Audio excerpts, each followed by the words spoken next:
muy bien. Pues dicho esto, vamos entonces al siguiente punto, que es el año 2022, es el último año del ministerio del presidente Nelson, y aquí tenemos lo siguiente, ¿no? La base de datos misional y la base de datos de pioneros del Departamento de Historia de la Iglesia se fusionan. ¿Qué es esta nota, Carlos? ¿Qué significa? Mire, en verdad, como le comentaba, la misión principal de hacer de este relato, ¿verdad? Cronológico, era ver la velocidad y la cantidad de anuncios. Pero sinceramente no tengo mucha información con respecto a esta base de datos. Ok. Por lo que se entiende o por lo que yo puedo entender, es básicamente, si estoy en lo correcto, la base de datos de todos los miembros de la iglesia. Puede ser todos los nuevos conversos. Si estoy mal, por favor, corríjame también ahí el hermano Alvaradejo. Miren, ha habido varios movimientos que abarcan esto y lo entendí yo con la aclaración que hacíamos a los primeros puntos relacionados con el cambio del matrimonio civil. Entonces, son muy generales porque aún la misma redacción de estos están obtenidos del Church News. Entonces, la redacción es como si quisieran explicar todo un evento en un telegrama, ¿no? Entonces, y obviamente no te puede brindar mayor información, pero déjenme decirles que de pasar, por ejemplo, de lo que hacíamos a mano en Family Search, que no se llamaba Family Search, sino que teníamos los rollos y los lectores ópticos y la revisión, todo eso, los formatos a mano que se enviaban allá, se registraban y todo ese movimiento logístico generó una base de datos que luego se tuvo que fusionar con la nueva base de datos de todos los movimientos electrónicos de la iglesia. O sea, la iglesia tuvo que hacer un movimiento enorme porque toda la información que se generaba a mano luego empezó a pasar a diferentes formatos de computación según los departamentos. Bien dice Víctor, los empleados de la iglesia son medio raros y entonces cada quien puso su base de datos en la plataforma que le estimaba mejor, y a la hora de que no nos imaginábamos que en el futuro tendríamos que unir todo. Entonces hubo una unión de información y ahí por ejemplo, yo tenía información de ordenanzas hechas por mi madre por allá en 1970 y no aparecen, ya me están explicando cómo y qué debo hacer y todo eso, pero sí fue una gran fusión de todas las bases de datos que la iglesia generó cuando nos dimos cuenta de que ya había una potencia de almacenamiento mucho mayor, ¿no? Entonces, sí, hubo una gran fusión, a eso se refiere. Sí, si me permite, Salvador, estas bases de datos fueron trabajadas, yo leí la noticia, ¿no? Y las bases de datos de pioneros fue una recopilación de todos los datos históricos que había de los miembros pioneros de la iglesia. Y años después, me parece que como en el 2015 o 2016, se crea una base de datos de misioneros que abarcaba más o menos desde 1840 hasta 1930 o algo así. Eran como casi 100 años en donde estaba el registro de todos los misioneros que habían servido. En el tiempo muchas de estas coinciden, ¿no? Sobre todo los primeros misioneros. O sea, los primeros misioneros pues también fueron pioneros, ¿no? Entonces lo que hacen es que juntan esta base de datos para darle un seguimiento histórico a esta información para fines de investigación más fácil, ¿no? Antes, si alguien quería investigar sobre uno de los primeros miembros de la iglesia, pues tenía que ir a dos bases de datos diferentes, ¿no? Ahora, al fusionarlas en una sola base de datos, pues ya pueden tener una línea de tiempo de una sola persona que estaba ya en la base de datos de pioneros y que después fue misionero.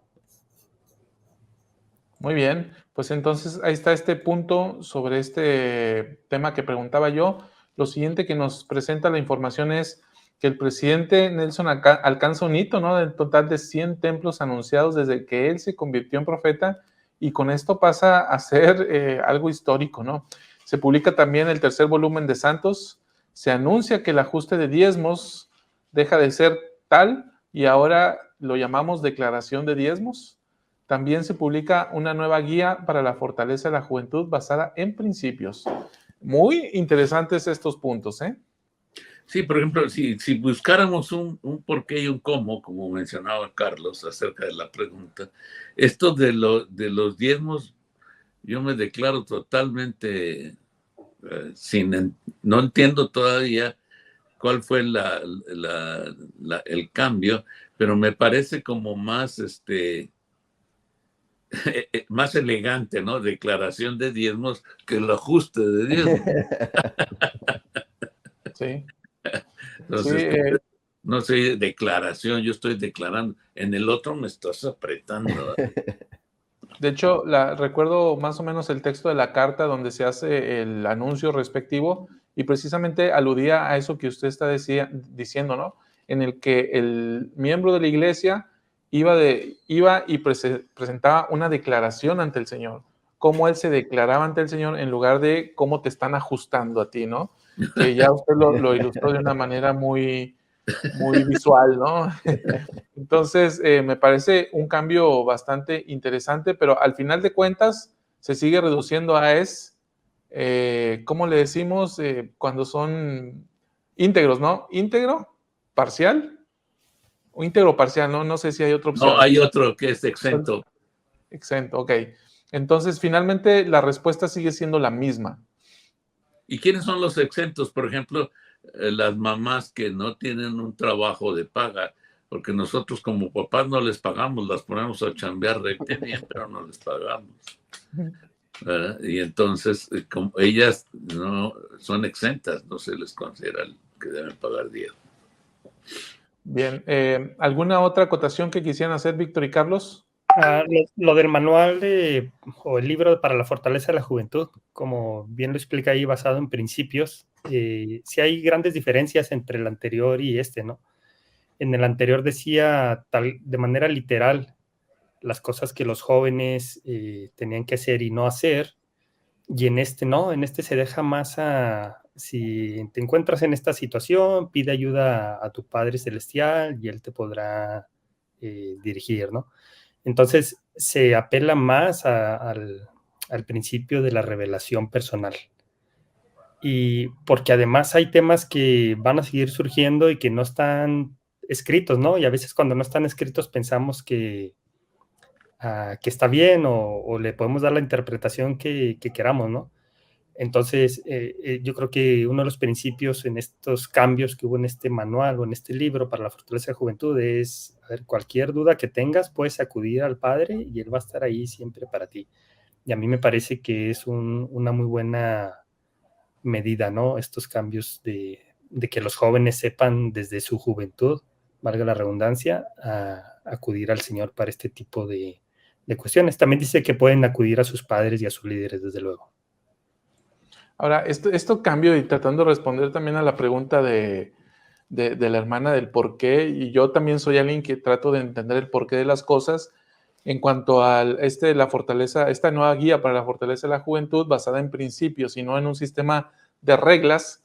Yo le encuentro un porqué por dos motivos. Una, la forma en que ha evolucionado el pensamiento de la sociedad y de los jóvenes, la nueva generación, la generación naciente, donde a nosotros nos imponían una regla de papá dice esto y papá lo dice, ¿sí? Pero ahora papá lo dice, ¿y por qué lo dice papá? ¿Sí? O sea, el pensamiento de los jóvenes es, dame un argumento razonado del por qué para ver si lo acepto, ¿eh? Entonces, ese es un pensamiento. Entonces, ya no te establece un sistema de reglas, sino un sistema de principios.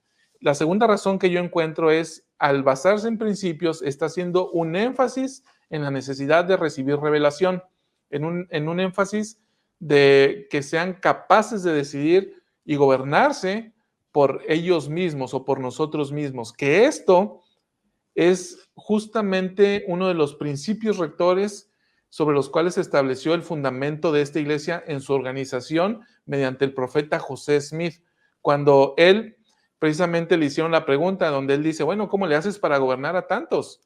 ¿Cómo le haces para que todos se mantengan en línea, ¿no? Bueno, yo les enseño principios correctos y ellos se gobiernan a sí mismos. se gobiernan a sí mismos, bueno, nos gobernamos o nos debemos de gobernar a través de la revelación, que esto además, viendo a futuro, ¿por qué a futuro?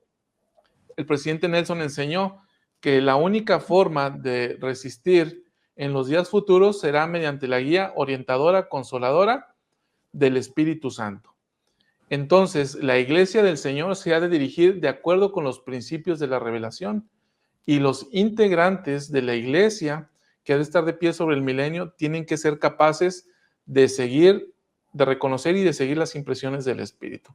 Así que ese es el porqué ese es el porqué yo entiendo el porqué de estos ajustes en la guía para la fortaleza de la juventud. ¿Quisieran aportar algo más? No, pues yo lo veo como un salto en la preparación, efectivamente, para la preparación de los últimos días. Y si somos listos, como dice el refrán en México, te lo digo a ti, Juan, para que me entiendas, Pedro, ¿verdad? Y se lo están poniendo a los jóvenes y nosotros los adultos debemos decir, oye, pues está excelente, vamos a hacerlo, ¿no? Sí.